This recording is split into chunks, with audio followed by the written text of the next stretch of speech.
નમસ્કાર ટોપ 25 ન્યૂઝ સાથે હું છું ઝિલન।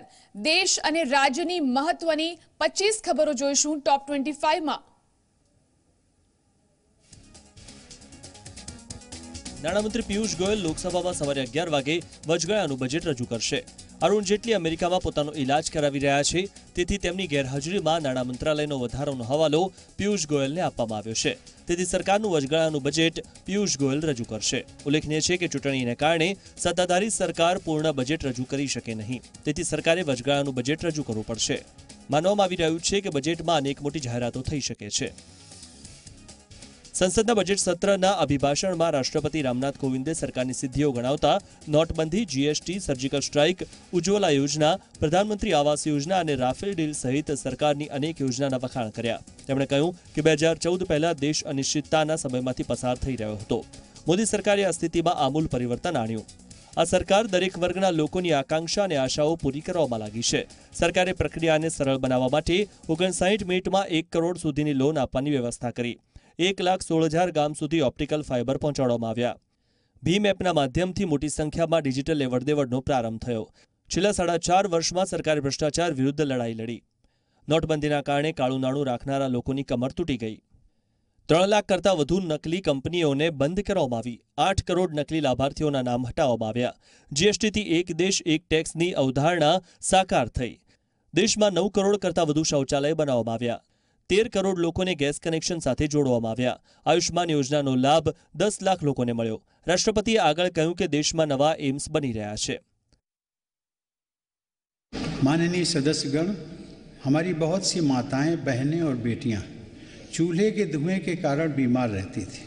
पूरे परिवार का स्वास्थ्य प्रभावित होता था और उनका अधिकांश परिश्रम और समय ईंधन जुटाने में लग जाता था। ऐसी बहनों बेटियों के लिए मेरी सरकार ने उज्ज्वला योजना के तहत अब तक 6 करोड़ से ज़्यादा गैस कनेक्शन दिए। दशकों के प्रयास के बाद भी वर्ष 2014 तक हमारे देश में केवल 12 करोड़ गैस कनेक्शन थे। बीते केवल 4.5 वर्षों में मेरी सरकार ने कुल 13 करोड़ परिवारों को गैस कनेक्शन से जोड़ा। वर्ष 2014 में 18,000 से अधिक गांव ऐसे थे जहां बिजली नहीं पहुंची थी। आज देश के हर गांव तक बिजली पहुंच गई है। प्रधानमंत्री सौभाग्य योजना के तहत अब तक 2 करोड़ 47 लाख घरों में बिजली का कनेक्शन दिया जा चुका है। अब भारत तेजी से उस स्थिति की तरफ बढ़ रहा है जहां उसके प्रत्येक घर में बिजली होगी और कोई भी परिवार अंधेरे में जीने के लिए मजबूर नहीं होगा। दिव्यांग बच्चों को दूसरे राज्यों में जाने पर दूसरी तरह की सांकेतिक भाषा की वजह से तकलीफ होती थी। कई जगह एक ही राज्य में भी अलग अलग सांकेतिक भाषा का प्रयोग किया जा रहा था।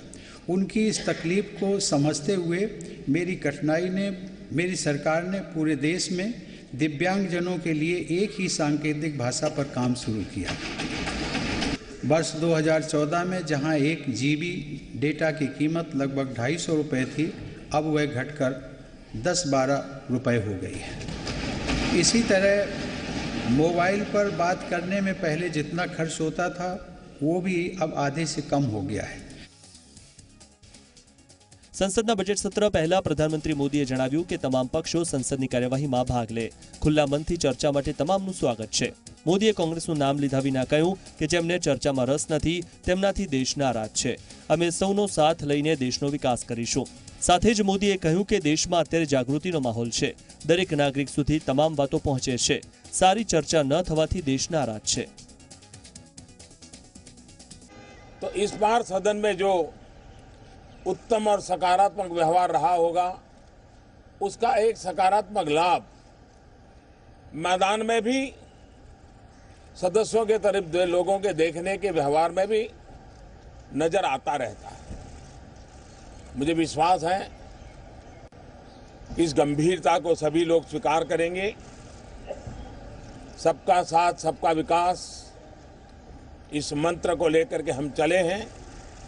आगे भी इसके लिए हम प्रतिबद्ध हैं, कमिटेड हैं। सदन में भी सबका साथ लेकर के देश के विकास के लिए काम करने के निर्णयों में हम आगे बढ़ना चाहते हैं। हमारी पूरी कोशिश रहेगी हर विषय पर चर्चा करने के लिए हम उत्सुक हैं। मैं स्वागत करूंगा खुले मन से चर्चा का। मैं स्वागत करूंगा सदन की कार्यवाही अच्छे ढंग से चले इसका। मैं स्वागत करूंगा कि यहाँ सभी सदस्य मिलकर के भावी भारत के निर्माण में कुछ न कुछ योगदान देने का गर्व प्राप्त करें। રાજસ્થાનની રામગઢ પેટા ચૂંટણીમાં કોંગ્રેસે વિજય મેળવીને વિધાનસભામાં સદી પૂરી કરી લીધી। કોંગ્રેસના સાફિયા ખાને 12,228 મતે વિજય મેળવ્યો। તેમને 83,311 મત મળ્યા। ઉલ્લેખનીય છે કે બીએસપી ઉમેદવાર લક્ષ્મણસિંહના નિધનના કારણે રામગઢ વિધાનસભાની ચૂંટણી સ્થગિત કરવામાં આવી હતી। રામગઢમાં કોંગ્રેસે સાફિયા ઝુબેર ખાનને ટિકિટ આપી હતી, જ્યારે બીજેપીએ સુખવંતસિંહ અને બીએસપીએ જગતસિંહને મેદાનમાં ઉતાર્યા હતા। રાજસ્થાનની 200 વિધાનસભા સીટમાંથી કોંગ્રેસની પાસે રામગઢ સીટ સાથે સદી પૂરી થઈ ગઈ છે। તો આ તરફ જીંદ વિધાનસભા પેટા ચૂંટણીના પરિણામોમાં ભાજપે 12,000થી વધુ મતોથી જીત મેળવી છે। ભાજપના ઉમેદવાર ડોક્ટર કૃષ્ણ મિડ્ડાએ 12,935 મતોથી જીત મેળવી। કેથલથી કોંગ્રેસના ધારાસભ્ય અને પાર્ટીના રાષ્ટ્રીય પ્રવક્તા રણદીપ સુરજેવાલા ત્રીજા સ્થાને રહ્યા। ભાજપના ડોક્ટર કૃષ્ણલાલ મિડ્ડાએ જનનાયક જનતા પાર્ટીના દિગ્વિજય ચૌટાલાને 12,935 મતોથી હરાવ્યા। ભાજપના ઉમેદવારને 50,556 મતો મળ્યા, જ્યારે જેપીપી ઉમેદવારને કુલ 37,631 મતો મળ્યા। કોંગ્રેસના રણદીપ સુરજેવાલાને 22,740 મતો મળ્યા। આ અગાઉ 7 રાઉન્ડની ગણતરી બાદ કોંગ્રેસ કાર્યકર્તાઓના હોબાળાના કારણે મતગણતરી રોકવી પડી હતી। નેશનલ સેમ્પલ સર્વે ઓફિસ દ્વારા જાહેર કરવામાં આવેલા બેરોજગારીના રિપોર્ટથી મોદી સરકારની ચિંતા વધી ગઈ છે। કોંગ્રેસ અધ્યક્ષ રાહુલ ગાંધી સહિત અન્ય વિપક્ષી નેતા પણ આ મુદ્દે સરકારને ઘેરી રહ્યા છે। આ દરમિયાન કેન્દ્ર સરકારના મંત્રી જીતેન્દ્રસિંહે નિવેદન આપ્યું છે કે સરકાર દરેક વ્યક્તિને નોકરી ન આપી શકે, માત્ર યોજનાઓ દ્વારા તેમને સુરક્ષા આપી શકે છે। NSSO દ્વારા તાજેતરમાં રજૂ કરવામાં આવેલા આંકડા પ્રમાણે દેશમાં રોજગારીનો દર 6.1% છે। આ આંક 45 વર્ષની ઉચ્ચ સપાટીએ છે। આ પહેલા 1972-73માં બેરોજગારીનો દર 6%થી વધારે હતો। મહત્વની વાત એ છે કે આ આંક નોટબંધી પછીનો છે। આ આંકડાઓ સામે આવતા જ વિપક્ષે મોદી સરકાર પર આકરા પ્રહાર કર્યા છે। કોંગ્રેસમાં તાજેતરમાં જ મહાસચિવ પદે નિમણૂક કરવામાં આવેલા પ્રિયંકા ગાંધીએ વિદેશથી જ રાજનીતિની શરૂઆત કરી દીધી। સૂત્રોના જણાવ્યા પ્રમાણે પ્રિયંકા ગાંધીએ અમેરિકાથી જ ઉત્તર પ્રદેશના કોંગ્રેસના 1 ડઝન જેટલા નેતાઓને ફોન કરીને તેમના આશીર્વાદ, સહયોગ અને માર્ગદર્શન માંગ્યું છે। નોંધનીય છે કે પ્રિયંકા તેની દીકરીની સારવાર અમેરિકામાં કરાવી રહી છે। રસપ્રદ વાત એ છે કે પ્રિયંકા ગાંધીએ જે 1 ડઝન નેતાઓને ફોન કર્યા છે જેઓ રાજકીય રીતે હાસ્યામાં છે અથવા ખૂબ જ વૃદ્ધ છે, પાર્ટીમાં પણ હવે તેમનું ખાસ મહત્વ રહ્યું નથી। રાષ્ટ્રીય સ્વયંસેવક સંઘના સરસંઘચાલક મોહન ભાગવતે ગુરુવારે વીએચપીની ધર્મસંસદમાં ભાગ લીધો હતો। સબરીમાલા મંદિરમાં હિન્દુઓની આસ્થા પર થયેલા હુમલા અંગે ટીકા કરતા મોહન ભાગવતે જણાવ્યું હતું કે સુપ્રીમ કોર્ટે મહિલાઓના પ્રવેશ અંગે આદેશ આપવા બાબતે કરોડો હિન્દુઓના લાગણી, આસ્થા અને શ્રદ્ધાને પણ ધ્યાનમાં રાખવા જોઈતા હતા। વધુમાં ભાગવતે જણાવ્યું કે સુપ્રીમ કોર્ટના આદેશ બાદ પણ ભારતીય મહિલાઓ મંદિરમાં પ્રવેશ માટે તૈયાર નહોતી, પરંતુ રાજ્ય સરકારે શ્રીલંકા જેવા દેશની મહિલાઓને બોલાવીને તેમનો અયપ્પા મંદિરના પાછલા દરવાજે પ્રવેશ કરાવ્યો હતો। મોહન ભાગવતે ધર્મસંસદમાં જણાવ્યું કે સબરીમાલા મંદિર વિશે સુપ્રીમ કોર્ટે ફેંસલો આપતા કહ્યું કે જો નાની વયની મહિલાઓ પ્રવેશ મેળવવા માંગે છે તો તેઓ જઈ શકે છે, પરંતુ હકીકતમાં નાની વયની હિન્દુ મહિલાઓ અયપ્પા મંદિરમાં પ્રવેશ કરવા માંગતી જ નથી। કેરળનો હિન્દુ સમાજ આ મામલાને લઈને પ્રખર આંદોલન કરી રહ્યો છે। હજી સુધી કુલ 5 લોકોએ બલિદાન આપ્યા છે। હિન્દુ સમાજને ઠેસ પહોંચાડવા નવી યોજનાઓ બની રહી છે।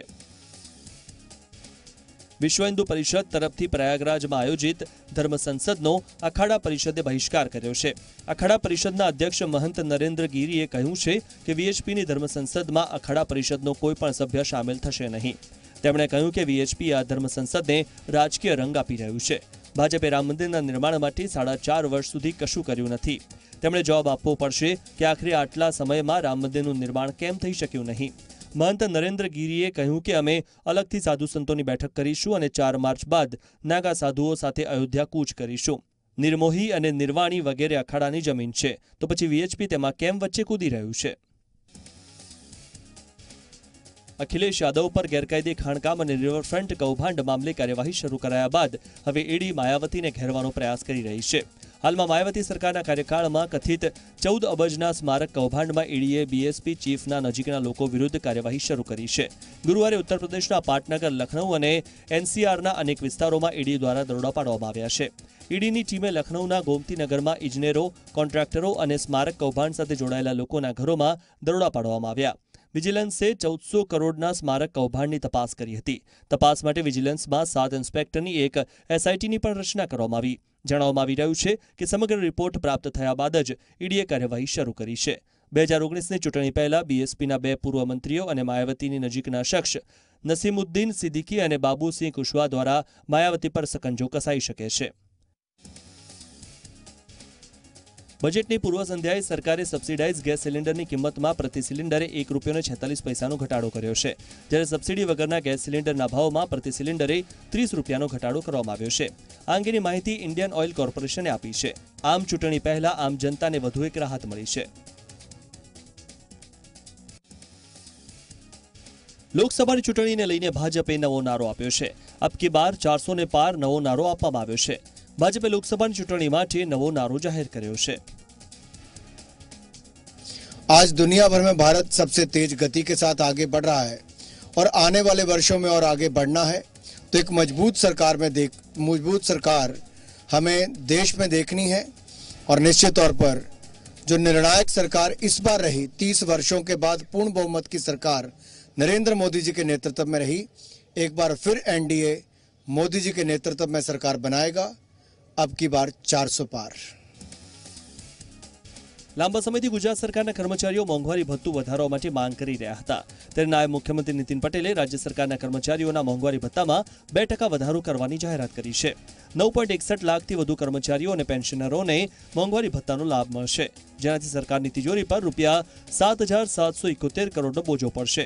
કર્મચારીઓને 8 મહિનાનો એરિયર્સ એક સાથે રોકડમાં ચૂકવવામાં આવશે. તમામ કર્મચારીઓને એક સાથે એરિયર્સ મળશે. 1 જુલાઈ 2018ની અસરથી એરિયર્સ આપવામાં આવશે. लगभग 9,61,638 वर्तमान कर्मचारीओ અને પેન્શનરોને 2% વધારો મોંઘવારી ભથ્થાનો આવતીકાલથી અમલમાં આવે એ રીતે જાહેર કરીએ છીએ. એટલે કે ફેબ્રુઆરી મહિનાના આખરમાં જે પગાર ચૂકવવામાં આવશે એની સાથે 1/7/2018થી શરૂ કરીને આ મહિના જે એરિયર્સના ચૂકવવાના બાકી થાય છે એ તમામ રકમ એક સાથે રોકડમાં ફેબ્રુઆરી મહિનાના પગારની સાથે ચૂકવી આપવામાં આવશે. ગુજરાતમાં દિવસે ને દિવસે વાહનોમાં વધારો થઈ રહ્યો છે, ત્યારે રાજ્ય સરકારના માર્ગ અને મકાન વિભાગ દ્વારા સરખેજથી ગાંધીનગર વચ્ચે 6 લેન બનાવવાનો નિર્ણય કરવામાં આવ્યો છે, જેમાં અમદાવાદના હાઈવે પરના જે 4 રસ્તાઓ આવશે ત્યાં ફ્લાયઓવર બનાવવામાં આવશે. નાયબ મુખ્યમંત્રી નીતિન પટેલે જણાવ્યું કે વર્લ્ડ બેંક સાથે થયેલા કરાર મુજબ કેટલીક રકમ મળી છે, જેમાંથી બચેલી રકમનો અન્ય કામોમાં ઉપયોગ કરવાનું વર્લ્ડ બેંકે સૂચન કર્યું હતું, અને એ મુજબ સરખેજ ગાંધીનગર વચ્ચેનો તેમજ મહેસાણાથી પાલનપુર વચ્ચેના હાઈવેને 6 લેન બનાવવાની કામગીરી હાથ ધરાશે. આ માટે વર્લ્ડ બેંક પાસેથી મંજૂરી માંગવામાં આવી છે, અને જે મંજૂરીની પ્રક્રિયા પૂર્ણ થવાના આરે છે. મંજૂરી મળતા તરત જ આ 6 લેનના કામો શરૂ થઈ જશે. એ રસ્તા ઉપર અનેક જગ્યાએ નવા 6 માર્ગીય ફ્લાયઓવર બનશે. કોઈપણ જગ્યાએ હવે એ રસ્તાનું કામ પૂર્ણ થયા પછી ક્યાંય પણ 4 રસ્તા, ટ્રાફિક સિગ્નલ એ પ્રમાણેની જરૂરિયાત રહેશે નહીં. એટલા માટે કે બધા જ 4 રસ્તા ઉપર આપણે ફ્લાયઓવર બનાવવાના છીએ. એનું કામ અપાઈ ગયું છે અને કોન્ટ્રાક્ટરોએ એ કામ ચાલુ પણ કરી દીધું છે. પ્રધાનમંત્રી મોદી ફરી ગુજરાત આવી શકે છે. ફેબ્રુઆરીના છેલ્લા અથવા માર્ચના પ્રથમ સપ્તાહમાં મોદી ગુજરાતની મુલાકાતે આવી શકે છે. અત્યારે પ્રધાનમંત્રીનો કાર્યક્રમ ગોઠવાઈ રહ્યો છે. શક્યતા એવી છે કે 28મી ફેબ્રુઆરીએ મોદી ગુજરાત આવશે. લેવા પાટીદાર કુરણાદેવી અન્નપૂર્ણાના મંદિરના ખાતમુહૂર્ત માટે પ્રધાનમંત્રી પાસે સમય માંગવામાં આવ્યો છે.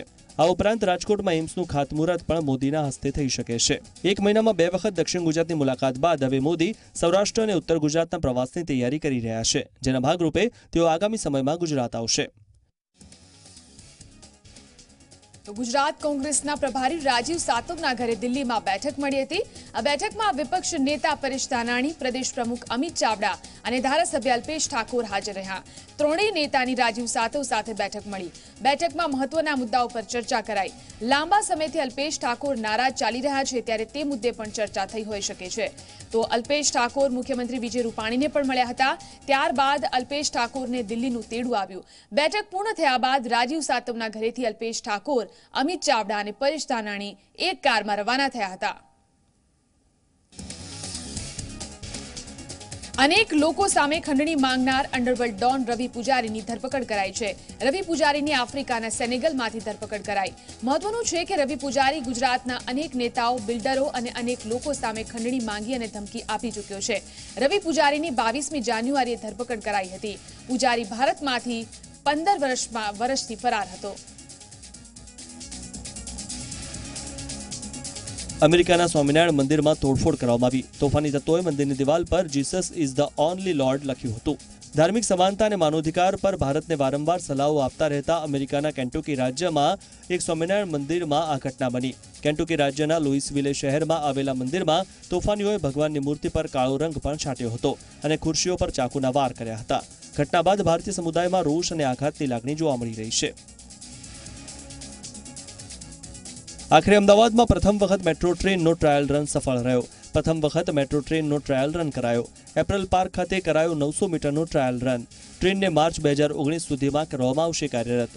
1 જાન્યુઆરીએ અમદાવાદ પહોંચી હતી મેટ્રો ટ્રેન, ત્યારે બીજી ટ્રેન 9મી ફેબ્રુઆરી સુધી અમદાવાદ પહોંચશે। ત્યારબાદ વસ્ત્રાલથી એપ્રલ પાર્કનો ટ્રાયલ રન કરવામાં આવશે। રાજકોટના પંચાયત ચોકમાં 29મી જાન્યુઆરીની વહેલી સવારે અકસ્માત સર્જાયો। અકસ્માતના સીસીટીવી ફૂટેજ સામે આવ્યા છે, જેમાં જોઈ શકાય છે કે 3 યુવતીઓ ચાલીને કોલેજ જઈ રહી હતી, ત્યારે તેમાંથી 2 યુવતીઓને બેકાબુ કારે અડફેટે લીધી, જેના કારણે 18 વર્ષની ચાર્મી પટેલનું ઘટના સ્થળે મોત નીપજ્યું। પોલીસે આ મામલે અકસ્માતે મોતનો ગુનો નોંધીને વધુ તપાસ હાથ ધરી છે। રાજકોટમાં વધુ એક હિટ એન્ડ રનની ઘટના બની, જેમાં એક વ્યક્તિનું મોત થયું છે। શહેરના સાધુ વાસવાણી રોડ પર એક કાર ચાલકે સ્કૂટર ચાલકને અડફેટે લીધો હતો, જેમાં ગંભીર ઈજા થતાં સ્કૂટર ચાલકનું મોત થયું છે। ઘટના બાદ કાર ચાલક ફરાર થઈ ગયો છે। ગંભીર ઈજાગ્રસ્ત સ્કૂટર ચાલકને હોસ્પિટલ લઈ જવાયો, જ્યાં તેનું મોત થયું। ચોંકાવનારી વાત એ છે કે મૃતકના સ્કૂટરની ડેકીમાંથી હથિયાર પણ મળી આવ્યું છે, જેને લઈને પોલીસે અકસ્માત અને હથિયાર મળી આવવું એમ બંને દિશામાં તપાસ શરૂ કરી છે। આખી ઘટના જાણવા મળે છે અને અમે જોયું એ મુજબ એવું છે કે સ્કૂટી ચાલક ફૂલ પીધેલી હાલતમાં એવું લાગ્યું અને બેફિકરાઈથી વાહન ચલાવતા હતા। પછી એક્સિડન્ટ થયો ને અવાજ આવ્યો ત્યારે અમે 108ને જાણ કરી। 108 આવી અને ત્યારે ભાઈને તાત્કાલિક અસરથી હોસ્પિટલ લઈ ગયા, એટલું જાણવા આવે। બાકી ભાઈને ઈજા તો બહુ વધારે થઈ હતી અને બેફિકરાઈથી ચલાવતા હતા, 100% છે। સ્કોર્પિયો દ્વારા એક્સિડન્ટ થયેલું છે અને હાલ મરણ થયેલ છે ને તપાસ આગળ ચાલુ છે। માધવ જોશી એ હથિયાર જે છે એ એરગન છે। તપાસ ચાલુ છે, અત્યારે ફરાર છે। રાજકોટની લેક્સસ હોસ્પિટલમાં તબીબની બેદરકારીના કારણે દર્દીનું મોત થયા હોવાના આક્ષેપ સાથે પરિવારજનોએ હોબાળો મચાવ્યો હતો। લેક્સસ હોસ્પિટલમાં જયશ્રીબેન પરમાર નામના દર્દીને વાલની બીમારી હોવાના કારણે સારવાર માટે ડિસેમ્બર મહિનામાં દાખલ કરવામાં આવ્યા હતા। જોકે દવાના ઓવરડોઝના કારણે દર્દીની બંને કિડની ફેલ થતા બ્રેન ડેડ થયા હોવાનો પરિવારજનોએ આક્ષેપ લગાવ્યો હતો। પરિવારજનોના કહેવા મુજબ દર્દીની હાલત ખરાબ થતા અમદાવાદ રેફર કરવામાં આવ્યા હતા, જ્યાં તેમનું સારવાર દરમિયાન મોત થયું હતું। તબીબ દિનેશ રાજે દર્દીની ફાઇલમાં દર્દીની ઉંમર ખોટી દર્શાવી હતી અને વેન્ટિલેટર પર રાખવા છતાં વેન્ટિલેટરનો બિલમાં ઉલ્લેખ કર્યો નહોતો અને દર્દીના સંબંધીઓને 2 લાખનું બિલ આપી ડિસ્કાઉન્ટ કરી આપ્યું હોવાનું કહીને દર્દીને રિફર કરી દીધા હતા। તો બીજી તરફ તબીબ દિનેશ રાજે પણ પોતાનો સો બચાવ કર્યો હતો। સુરતની વિનસ હોસ્પિટલમાં દર્દીઓના મોત બાદ પરિવારજનોએ હોબાળો કર્યો। પરિવારજનોનો આક્ષેપ છે કે ડોક્ટરની બેદરકારીથી દર્દીનું મોત થયું। પરિવારજનોએ હોસ્પિટલ માથે લેતા મહિધરપુરા પોલીસ ઘટના સ્થળે પહોંચી હતી। ગાંધીનગર મ્યુનિસિપાલિટી કોર્પોરેશનની ચૂંટણીના વિવાદને લઈને ગુજરાત હાઈકોર્ટે મેયર અને બીજેપીના મેયર પદના ઉમેદવારનો ઉધડો લીધો છે। ગાંધીનગરના મેયર પ્રવીણ પટેલ અને બીજેપીના મેયર પદના ઉમેદવાર રીટા પટેલનો ઉધડો લેતા જણાવ્યું કે કોર્ટ કાર્યવાહીમાં ગંદી રાજનીતિ વચ્ચે ન લાવવા કોર્ટે ટકોર કરી। વધુ કેસ ચલાવવાનો થયો ત્યારે હાજર ન રહેવું અને વિપરીતમાં હુકમ થયા બાદ કેસ ચલાવવાની ખોટી ઉતાવળ કરવી તેવું વલણ સાખી લેવાશે નહીં। ન્યાય માટે કોર્ટમાં અરજી કરનારને સામાપક્ષ તરફની ગેરહાજરીના કારણે હેરાન થવું પડે તે પણ કોર્ટ ચલાવી લેશે નહીં। અરવલ્લીના બાયડ માર્કેટયાર્ડમાં ખેડૂતોએ હોબાળો મચાવ્યો હતો। માર્કેટયાર્ડ ખાતે મગફળીની ખરીદીની પ્રક્રિયા ચાલી રહી હતી, પરંતુ આ પ્રક્રિયા સાવ ધીમી હોવાને કારણે ખેડૂતો રોષે ભરાયા હતા અને ચક્કાજામ કર્યો હતો। જે અંગે જાણ થતાં બાયડના પ્રાંત અધિકારી અને મામલતદાર તેમજ પોલીસનો કાફલો માર્કેટયાર્ડ ખાતે પહોંચ્યો હતો। સાથે જ બાયડના ધારાસભ્ય ધવલસિંહ પણ માર્કેટયાર્ડ પહોંચ્યા હતા અને ખેડૂતોને સમજાવી ફરીથી મગફળીની ખરીદી શરૂ કરવામાં આવી હતી। સૌરાષ્ટ્ર યુનિવર્સિટી ફરી એક વખત વિવાદમાં આવી છે। યુનિવર્સિટીના અર્થશાસ્ત્ર ભવનના એસોસિએટ પ્રોફેસર ડોક્ટર રાકેશ જોશીએ પીએચડીની એક વિદ્યાર્થિનીની છેડતી કરી હોવાનો આરોપ લાગ્યો છે। ત્યારે યુનિવર્સિટીના સત્તાધીશો દ્વારા આરોપી પ્રોફેસરને નોટિસ આપવામાં આવી છે અને નોટિસનો જવાબ મળ્યા બાદ આગળની કાર્યવાહી કરવામાં આવશે તેવું જણાવાયું હતું। આ ઉપરાંત યુનિવર્સિટીના સત્તાધીશોએ પ્રોફેસર્સ માટે કેટલીક ગાઈડલાઈન પણ જાહેર કરી છે, જે મુજબ વિદ્યાર્થીને યુનિવર્સિટીના સમય દરમિયાન જ મળવું અને સોશિયલ મીડિયામાં વધુ વાત ન કરવા જણાવ્યું છે। જો કે વિદ્યાર્થીનીએ આ ઘટનામાં પોલીસ ફરિયાદ કરવાનું ટાળ્યું છે। હવે જે પ્રાધ્યાપક છે, જેને આક્ષેપિત છે, એને અમે ખુલાસો પૂછ્યો છે કે ભાઈ તમે આ બાબતે જે આ પેપર્સમાં જે બધું આવે છે તો તમે આ બાબતે શું કહેવા માગો છો, તો આનું તાત્કાલિક અમને ખુલાસો દિન 3માં આપો। એ કદાચ ને આજકાલમાં આવી જશે। જો ખુલાસામાં અથવા અધ્યક્ષશ્રીના રિપોર્ટમાં એ કોઈ બાબત જણાય તો યુનિવર્સિટી આ બાબતે એની પહેલી પ્રાથમિક તપાસ કરવી પડશે। કોઈ કમિટી દ્વારા, વિમેન્સ હેરેસમેન્ટ સેલ દ્વારા એની તપાસ કરી અને યોગ્ય જણાય તો આગળની કાર્યવાહી હાથ ધરશે। સુરતમાં એક વેપારી પરિવાર સામૂહિક સંયમના માર્ગે જશે। મૂળ રાજસ્થાનના અને કાપડના વેપારી રાકેશ કોઠારીની પત્નીએ સંયમના માર્ગે જવાની આજ્ઞા માની તો પતિ અને તેના બાળકોએ પણ તેના માર્ગે જવાનો વિચાર કર્યો અને સૌએ સાથે મળીને દીક્ષા લેવાનું નક્કી કરી લીધું। કરોડપતિ વેપારી રાકેશ કોઠારી અને તેનો પરિવાર 9મી ફેબ્રુઆરીએ સુરતના કૈલાસનગર ખાતે દીક્ષા ગ્રહણ કરશે। જૈન આચાર્ય પ્રેસુરેશ્વરજી મહારાજના સમુદાયના આચાર્ય ગુરુરત્ન સુરેશ્વરજીની ઉપસ્થિતિમાં આ પરિવાર દીક્ષા ગ્રહણ કરશે।